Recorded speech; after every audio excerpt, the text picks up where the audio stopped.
Now, inside the Chinese Communist Party, there's this strategy called using Europe against America. The CCP plans to unite with Europe and wants to use Europe to contain the US. The CCP and the people of Zhongnanhai. You know what I'm referring to.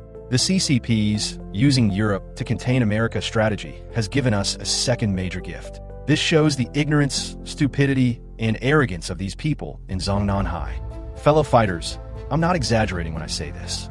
They don't even have half the ability or even a tiny part of many of our fellow fighters.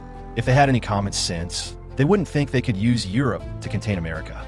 Have they considered the blood ties, cultural ties, economic ties, security ties, geographical ties, and interdependent relationships between Europe and America? Additionally, there are unspoken shared beliefs and the reality that most of these countries are maritime nations. Given the CCP's limited resources and small market, do you really believe you can confront America after the rest of the world is finished? Foolish. Their stupidity is a gift from heaven to us.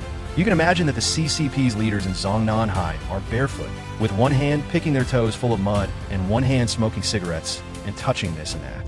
They're like dreamers, smoking too much marijuana, methamphetamine, and ephedrine. The CCP's next move is using Europe to contain America. Through the pandemic, it will accelerate comprehensive cooperation between the US and Europe, including Japan and its alliance.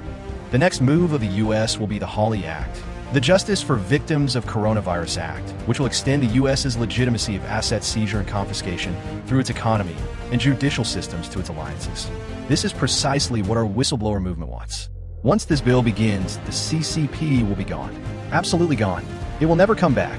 No amount of money can make them withdraw this law. Once the bill is enacted, capitalists will sense an opportunity for profit.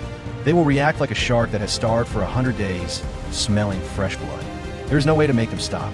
What we need now is not to seize the money of overseas Chinese people. What can be seized overseas is the Bank of China branch in Los Angeles, which is run by Wang Qishan's family.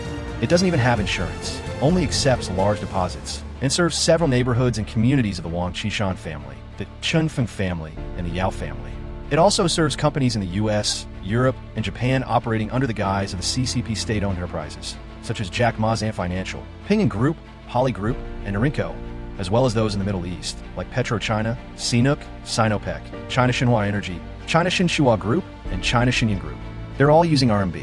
Fellow fighters, all the money here represents decades of hard-earned money stolen from the Chinese people under the guise of benefiting national wealth. Not a single penny can be traced back to legality. Trillions of Jiang Zemin's and Zhu Rongji's family's money are deposited in UBS. You think we can let those go untouched? Of course, Switzerland will follow the US actions. Let me tell you that following the Hawley Act is the RICO Act that will be used to deal with the CCP. All the money will be legalized. Totally.